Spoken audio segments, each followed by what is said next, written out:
All right. Hello, everyone, and welcome to the Cold War and Beyond Research Project. So, we are going to go through this project. Hopefully, everyone has now received the hard copy, so my substitute should have passed it out by now. If not, someone flag the individual down and say, hey, we need those papers that's sitting on top of her desk. So let's go ahead and look at this. Now, there are some parts on this I'm not going to talk about right now because I want to be there to actually visually show you what this will look like when we get to the Google Sites and then what I mean about the questions. So it's a little section down here that I'll probably say we'll skip and come back to. So for this project, you're going to need to choose a topic from one of the categories that I have on another page, and that will be Cold War, decolonization, and challenges for democracy. So those three components that we looked at through our History Live activity, those reading packets and questions that you guys did, and some of that discussion. For this project, you can choose to work alone, or you can create a group of 2 to 4 people. Now, do not feel like you're going to be pressured to take someone on. If you already have an idea or you've talked to someone about the kind of group you want to create, then go ahead and create that group.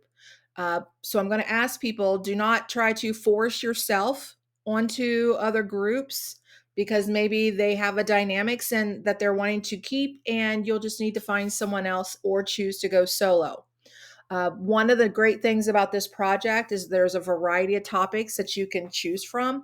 So it can really be based on your interests. And I've had students in the past where they've always worked with a group, but when it came to choosing of the topics, they weren't in agreement. So many of them actually ended up going solo or just paired up with one other person.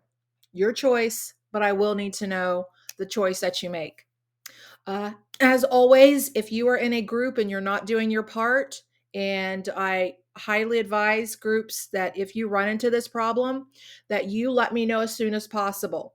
And I will contact that person, let them know that they're going solo and that the due date's not going to change. So this is the final unit, final assessment for the year. So I really need for you guys to pull up your A game on this one.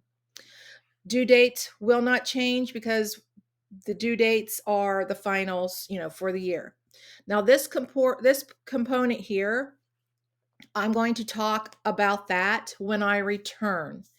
And right now, that looks like the 16th. So I'm not going to be with you at all this week, but please email me and I will set a few things up to be able to respond back and address any of your questions and concerns. So let's look here at your presentation, what you're going to include in your online presentation.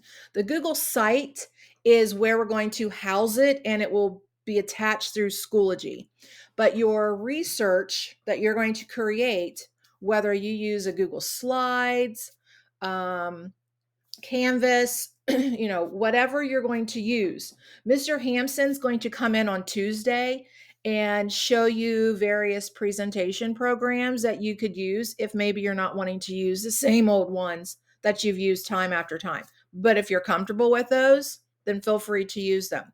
So your online research page will include the title of your topic. So I will need for you to create a title. Now the title is going to be a little tricky. I will not allow you guys to have the exact same title for your projects. And so when you send me your information, then I will maybe talk to some of you, say I need for you to change because we have some duplicates here. Because when we house them onto our Google Sites, people will need to be able to navigate through them. So you are going to have to create a title. I am asking that you not put your names on your online research project, because I will have that attached to the title that you give me. Graphics, you have to have pictures with labels. You need to embed videos, links, or have a voiceover. So this section here is an and or situation where students had videos that they found on YouTube that gave a little bit of a brief information, or they had some links and they had some links that they could venture out and see additional things. So that's something, or maybe you want to do your own little voiceover. Completely up to you, but this has to be in there in some form or fashion. Your content information. So this is where you're going to just demonstrate your knowledge. And we'll talk about what that content information pertains in just a moment because I have it listed below. You need to include quotes and firsthand accounts. So this is where you have to have both quotes and firsthand accounts. You need to also include on your page 5 content driven questions. So, if a student were to go to your page and read about your topic. So let's say that I did my page on the Berlin airlift. I would have all of that content from my research about where it was located, what had happened, people involved. I'd probably include the chocolate bomber in there, providing the candy for the kids. So I would need to create 5 questions that I would want someone to be able to answer by exploring my page. You're going to include that on your page, and we're going to use those questions our last week of school. Your presentation, your online presentation needs to be organized in a clear and concise manner. It needs to have internal citations that match up with that works cited page. So make sure we're doing our MLA format of our internal citations. This is our second go around of doing this. So let's nail it this time. Your information needs to be accurate and presented in a professional way. So clean up your mechanics, provide headings, make it very user friendly for your classmates because they're going to explore your projects. So when we look at what you're going to be doing right now, so you will select your topic, have your group put together if you're choosing to work with a group or a partner. And from your topic, now you need to research. What information do you need to find? Well, the general information: who was involved, what happened, where did your event take place, when did it take place, why is this stuff even happening? And then the analysis part that also needs to be included. So, how did both sides react to this event? When I'm looking again, if I would use the Berlin airlift as my example, I would look at what the Soviet Union did with the blockade. How did the US, the British, and the French, how did they respond to this? Also looking at the people of Berlin, how did they feel about it? What were they doing? Did they get involved with the airlift? Were they choosing sides? So I would need to make sure I would include all of those factors. What was the long-term effect of the event on the 2 countries, or maybe there were more than 2 countries involved, or maybe even the world, because some of your topics will impact the world. Was this negative or positive? And make sure that you are providing the why it was negative or why it was positive. And then this is where you're going to have to think about when you choose your topic and what you discover in your research. Is this an event that is a consequence of the Cold War? So when you look at the Berlin airlift, that was a consequence of the Cold War, where the superpowers were kind of clashing and that conflict between the US and the Soviet Union, or the East and the West. Or was this a consequence of imperialism? Think about those decolonization and some of the items, because some of your topics will deal with rebellions and revolutions and trying to establish democracy after they were let go. Some of your topics may be a combination of both, but you will have to make that determination once you've gone through your research and you start to put together your project. That consequence aspect will probably be the last part that you will do when you put your information all together. So, citing your sources, you will need to include a works cited page in MLA format for all sources that you use in your research. That includes any video clips that you want to pull in, that includes any graphics that you are going to pull in. So, and all your content. Okay, so your works cited page is going to be printed off and handed to me on the Monday after your online presentation is uploaded. So this page needs to be a document form printed, not online. I do not want a digital copy. As always, Wikipedia is not permitted. You are to use the school databases. There are a set of books that are sitting in the back of the room on that same table that we had the World War I book set up. So that wooden desk or wooden table in the back, I've already, some of you probably already saw that there were books back there. There's also additional links in our folder for the project. So links that students and I had pulled together through previous years. And you will need to have 5 to 6 sources for this project. Let's say that you uncover a source that you're like, oh, Mrs. Chandler, I think this is great. Send me the link. I will double check it and give you a thumbs up or a thumbs down. So, we can work together on that. So again, all students are required to turn in, or groups, so I only need one per group or one if you've gone solo, a printed copy of your works cited page. Works cited page will have your names and your page title. So the title that you're giving your project at the top. So let's look here at the scoring rubric. So where do we get the 95 points for this project? So your research and what goes on to our Google Sites connected to our Schoology page will be 50 points. There you have access at this time to the online rubric so you can see the breakdown for your information. And that's all within the it'll be right there within our folder. The works cited is 10 points. And again, this will actually show up separately on Schoology. So Schoology will have your project, and then it will have your works cited page. Your overall presentation of the project is added into the Schoology page, and then you'll see it's part of the rubric.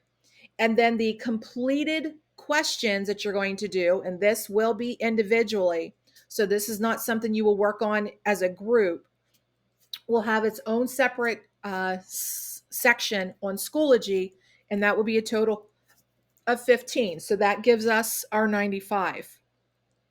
So here is our timeline. So we're starting on the 8th, and it runs until the 19th for research work days and getting the project turned in. Due date, the 19th, when this is due. You will actually, that whole administration access, that pertains to the Google Sites that we're going to have.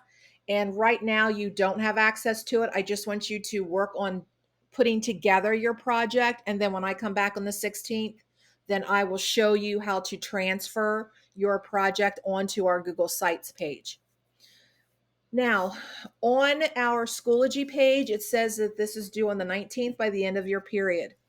That is the best case scenario, that when you walk out of our classroom on the 19th, that your page is completed, it's in the Google Sites. However, I am not going to turn off, and actually it's already set up to turn off on the 19th at 2:45, where you will not have access anymore until I open it back up again by that following Monday. Your printed works cited page is due on the 22nd at the start of your class period. So I will say, turn them in, everyone, put them in the folder, make sure your name is on it. And then from the 22nd to the 25th, you're going to explore each other's sites, and you're going to choose certain ones to answer their questions. And I have a specific little paper that you'll fill out, and then you pretty much work at your pace on the 25th. I'm sorry, from the 22nd to the 25th.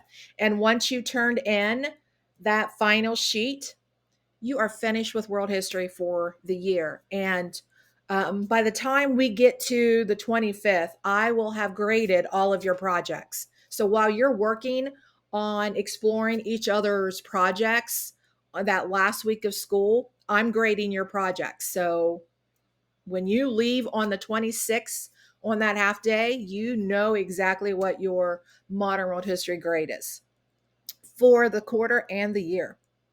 So this again is the end of the school year. Due dates are final. And again, with me not being there right now, I really need for you guys to bring your A game, muster up all the maturity that you have in your teenage body and every little ounce of responsibility that you have in your bones. I'm really needing for you guys to be there. So let's look at your topics. You're going to choose one. And you'll notice that with each heading, I've included a chapter. So if you're wanting to explore in your textbook a little bit, then look within that chapter. And hey, guess what? That can become one of your sources from that 5 to 6 sources that you have to use. So here are your Cold War topics if you choose to look at the Cold War. Yugoslavia under Tito and that Soviet Yugoslav split. Sputnik, the U-2 spy plane incident, the Berlin Wall. This is setting it up and tearing it down. So this is going to span over, a time frame.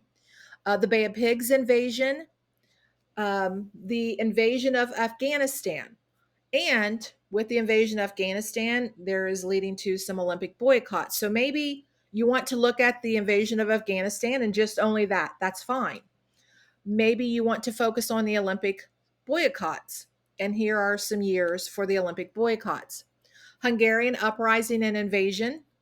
Uh, choose a proxy war. Korea, Vietnam, Cambodia. Be careful with the Vietnam because you want the Vietnam where the United States is involved. Chinese Civil War. All right, so I honestly would not say tackle both. Um, the Chinese Civil War, it started before World War II. It was paused because of World War II, and it started again after World War II. So you can look at the pre, and you can look at or look after the after, or after World War II, or you could do both. Um, I would say that if you're going to do the pre, that would be the meat of your project, and then you would give a like a outcome, what had happened after when one group won and set up their own government. Or if you look at the after World War II, that's the meat. But in the beginning, you need to give a little background of how this actually started. So just heads up on that one. Um, Prague Spring and invasion of Czechoslovakia. You can maybe look at the space race, the arms race, the Chernobyl disaster, the United Nations, actually just looking at the United Nations, its creation, all the organizations or organs that make it up, the issues it has handled. So looking at all aspects of the UN. Decolonization movements. So this would come, you would find these ideas in chapter 19 and some in chapter 21. Looking at India and the partition of India, the Southwest Asia. So maybe you're going to look at what was going on in Saudi Arabia and Turkey and Iran. Decolonization. So Kenya, and actually this man Kenyatta, who worked with that liberation and the setting up of Kenya as an independent country. Looking in the Middle East, the Balfour Declaration, the issues between Israel and Palestine, looking at the creation of Israel. In Egypt, looking at the Suez Crisis of 1956, the first Indochina War, this would be Vietnam breaking free from France, so gaining their independence from being a colonial power. So you're looking at Vietnam, you're looking at Laos, you're looking at Cambodia, and getting their independence from France. The Congo crisis, looking at Ghana, Challenges for democracy, looking at chapters 20, 22. And again, it depends on which topic you would choose, which chapter you could find, a little bit on them. Um, South Africa and apartheid. Yugoslavia and Bosnia, 1992. Chechnya, 1991. Tiananmen Square in 89, Rwanda in 1994, Latin America. And again, you're going to choose a country here. You don't need to do everything in Latin America. Looking at the collapse of the Soviet Union, the Velvet Revolution in Czechoslovakia, the Solidarity Movement, looking at Burma and items that are going on in present day, looking at Arab Springs, 9/11. I know some of you are wanting to look at the Ukraine and what's going on today. And so you can do the Ukraine and what's going on. So I just put the 2000s because it's still happening. It's still going on in the Ukraine. Now, and at the very bottom, let's say that there's a topic that you are really interested in researching. Uh, Email me that topic and let's see if it can fit under one of those categories and we see if we can make it work. So again, if there's something that you are interested in that you think could fit under Cold War or decolonization or challenges for or maybe even to democracy, let me know and then I will give you the thumbs up or thumbs down. So with me not being there, Mr. Hampson is going to come into our class on Tuesday, and he's going to share with you various presentation formats that you could use if you're wanting something new, or if maybe there's one that you've tried but you struggled with. He can help you with that. What I would like for you to do on Monday is decide if you're going solo or working with someone. Decide which topic. Put together your plan, a schedule of how you're going to complete each task, and be ready to turn this in on the 19th. I need this, one of you in your group or individual, to type it up and email it to me so that I have that record. Also, every day, if you run into a question, you run into a problem, or a challenge that you are having, please email it to me. And in the evening, I will, when I get that chance, I will go through your emails, and then I will compile a page that I will post in our class folder on Schoology addressing everyone's questions, because if you have the question, someone else probably has it as well. And then you can always keep referring back to that problem solving page until I get back. And you can even refer back to it when I am back. I know this is not the best situation, but it really cannot be avoided. Um, so, again, you're starting this here on Monday, and explore through this. You have access to this video to go back to. Again, when I get back, I will actually show you where we're going to end up putting your projects. So you'll know exactly what that looks like. It's already set up. It's just I'm not there to unlock it for you and start to let you put those things in there yet, because I really need to be there for that part. Again, by Tuesday, and it says that on the Schoology weekly lesson, I need your topic, I need who you're working with, or if you're going solo, I need your plan of action, and I need the title. You can come up with little silly titles for your project, and I need your titles. All right, you guys have a good day. And again, email me if you have any questions, anything that you want me to address, and I will do the best at responding in a timely manner as one big group for all students. You guys Have a good day.